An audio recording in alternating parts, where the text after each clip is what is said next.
Coming up on Network Africa, Zimbabwe's main opposition group calls off anti-government protest at the last minute after failing to overturn a police ban. Sudan's main opposition coalition nominates former senior UN official Abdullah Hamdok as prime minister during the country's 3-year transition period.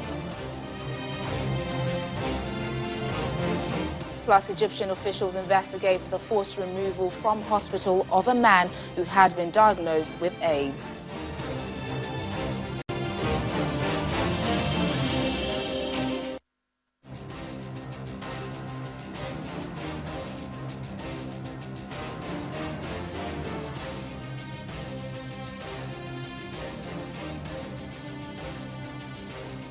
Hello and a warm welcome to the program. I'm Teniola Shoboale. We begin today in Zimbabwe, where the main opposition group, the Movement for Democratic Change, has called off anti-government protests in the capital, Harare, at the last minute after failing to overturn a police ban. However, some protesters who had already gathered in the city were violently dispersed by the police. The opposition says the ban exposes the government's true colors. The demonstration was called in protest at the government's handling of the economy, but police say they have evidence it can turn violent.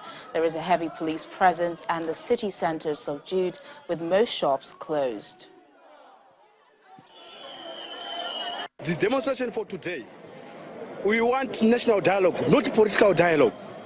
So we are telling Mnangagwa that, please, come and sit down for national dialogue with Chamisa. As a general people, we have the power against the executive. That is my hope to say this demonstration will actually bring. If we demonstrate peacefully, we want change, because we are tired of promises. We are tired. Enough is enough. Let's get more on this story from Zimbabwean journalist Nigel Yamachumbu. It's a pleasure to have you join us. What's the mood like in Zimbabwe at the moment after protesters have been denied a chance to air their grievances? Harare is generally resembling a dead city, with most streets in the central business district generally being quiet as a result of fear that has gripped citizens, fear of either violent protest or heavy-handed response by the police and security sectors, which has been a feature of demonstrations and protests in the country since the July 31 elections, and also the January protests that turned out to be violent. There were a few hundreds of protesters that turned up, that had heeded the call by the mainstream opposition to come and participate and air their grievances. However, they were immediately dispersed, albeit by force, and police indiscriminately beating protesters in a move which is really regrettable. But the situation so far seems to have settled, and there is general peace, though there is no business activity or no real activity that is taking place at the moment. So Nigel, we understand that opposition leader Nelson Chamisa has expressed his displeasure at the ban, tweeting that Rhodesia is back, rogue regimes always collapse. That's in his words. What plan of action is the MDC planning to pursue after having its rally thwarted today?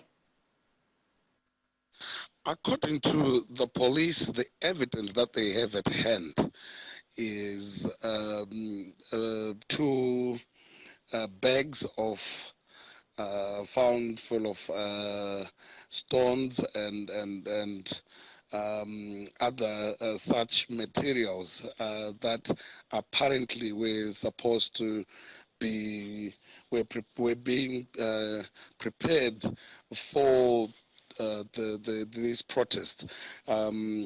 outside of that, there hasn't been really any hardcore evidence that point to any form of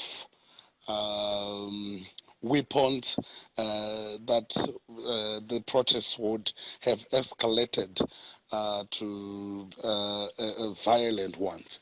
But suffice to say, it is indeed really possible that the protests could have turned violence.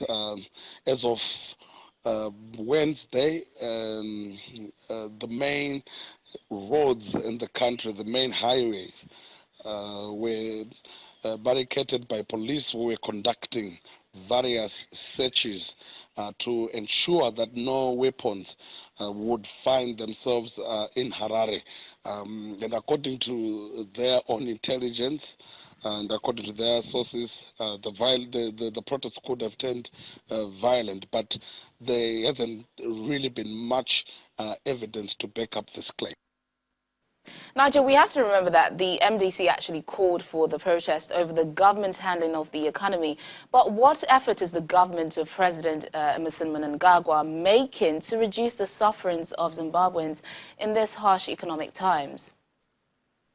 It's now really hard to tell exactly what the policy direction is insofar as mitigating the myriad of challenges that the country is facing, because on one hand, you have policy inconsistencies where you have the monetary policy not speaking to the fiscal policy, and where you also have various government officials pronouncing themselves differently on the challenges, particularly with the economy, the power shortages, the bread shortages, the fuel shortages, the high cost of living. There is a mirage of challenges that need to be addressed, which the government seems to not really have a clear plan to deal with. However, there are some moves to deal with this particular crisis, one of which is the calls by the president to first deal with the political problems, because they are at the root of some of the challenges that the country is going through, and he has committed that he's ready to dialogue, and it will be interesting to see the form of dialogue and how it will shape up. And it also, the jury's still out there to see what these austerity measures or so-called austerity measures in the country will yield, and whether that will make the people's livelihoods better. But as things stand, it is a crisis in Zimbabwe. All right, then, Zimbabwean journalist Nigel Yamatumbi speaking to us there from Harare. Moving on to other stories now. In Liberia, outspoken opposition politician Abraham Darius Dillon has announced that he has taken a self-imposed pay cut. Liberian lawmakers have in recent years ignored a public outcry over their $12,000 to $15,000 monthly salary. The World Bank says civil servants get paid $125 a month, and more than half the population live below the poverty line. The new senator from the Liberty Party said during his induction that he would not take more than $5,000 a month and promised to put the rest of his monthly earnings into a separate account for the benefits of his constituency. Mr. Dillon became the newest member of the Senate after defeating the candidate of President George Weah in a crucial by-election last month. Now, Sudan's main opposition coalition has nominated former senior UN official Abdullah Hamdok to be Prime Minister during the country's three-year transition. Mr. Hamdok stepped down last year as Deputy Executive Secretary of the UN's Economic Commission for Africa. The ruling military council and the Forces for the Declaration of Freedom and Change are expected to sign a final power-sharing agreement on Saturday, after which the transition period is expected to start. A sovereign council consisting of 6 civilians and 5 generals will be formed the next day, a body that will oversee the transition. The Prime Minister will then be appointed not long after that. Last year, Mr. Hamdok was nominated by then-President Omar al-Bashir to the job of Finance Minister, but he turned it down. Health officials in Egypt are investigating the forced removal from hospital of a man who had been diagnosed with AIDS. The case in the northern region of Garbia has prompted outrage on social media after videos and pictures of the incident were circulated online. They show the man being dragged along the floor from a hospital in Kafar al-Zayat, a city about 100 kilometers from the capital, Cairo. The Ministry of Health says hospital staff must be held accountable as they did not follow appropriate procedures. The VOA's Edward Yeranian joins us live from Cairo to tell us more about this. Hello, Ed. It's good to see you. Thank you, Tenny. So help us understand this story, Ed. Why is this man being ejected from the hospital after being diagnosed with AIDS? Isn't he supposed to get help, that is treatment and counseling from the hospital after the diagnosis? Well, I think AIDS is probably, here in Egypt, something similar to Ebola in your part of Africa, where people don't have a good sense of how it's transmitted and are likely to be afraid of patients that have it. Clearly, AIDS has been around a long time. If you've studied it, you probably know how it is transmitted.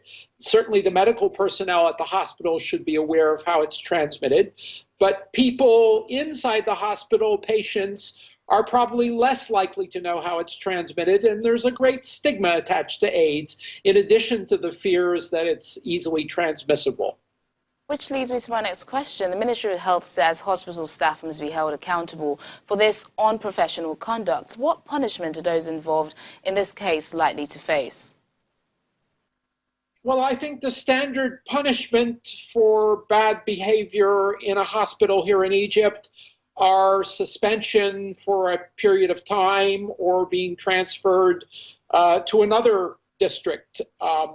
What's going to take place exactly, I guess, depends on what the commission finds. And to a certain degree, I think probably the ministry is reacting to outside negative publicity. So I'm not sure how severely the people in the hospital are going to be punished, really.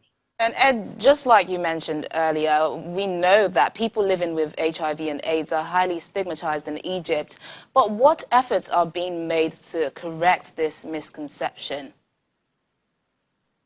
I would say off the top of my head, very little is being done to correct that misperception. But I think most people believe that AIDS is transmitted through homosexuality, and if you talk to people, that's what they'll tell you.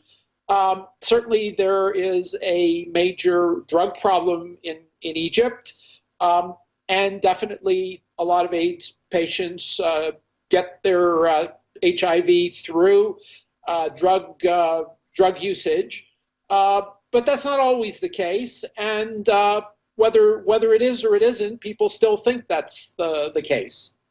Really sad there. Edward Yeranian, VOA's Edward Yeranian, thank you for speaking to us on Network Africa. My pleasure, Teddy. Now, the Democratic Republic of Congo has suffered a setback in its efforts to contain a year-long outbreak of Ebola, with a new area reporting its first case. Local authorities in South Kivu province say a mother and her child have tested positive for the virus. The woman has since died. She's believed to have traveled hundreds of kilometers from the eastern Congolese city of Beni, which has been at the center of the outbreak since it began last August. In all, more than 1,800 people have died of the virus.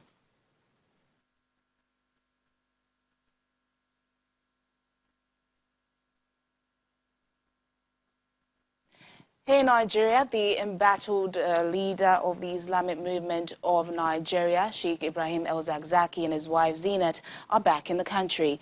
They arrived aboard an Ethiopian airline plane from India, where they had gone for medical treatment. The couple were then driven out of the airport through the presidential wing away from journalists who had been waiting to get a glimpse of the IMN leader. The hasty return to Nigeria, according to the spokesman of the IMN, Ibrahim Musa, follows their inability to resolve the impasse that ensued in their treatment with doctors at the Mendata Hospital, New Delhi, India. The IMN spokesman had claimed that the Nigerian government interference in Scotland of the whole process rather than supervision, as ordered by the Kaduna State High Court, is the direct cause of the impasse between El Zakzaky and the Indian medical doctors.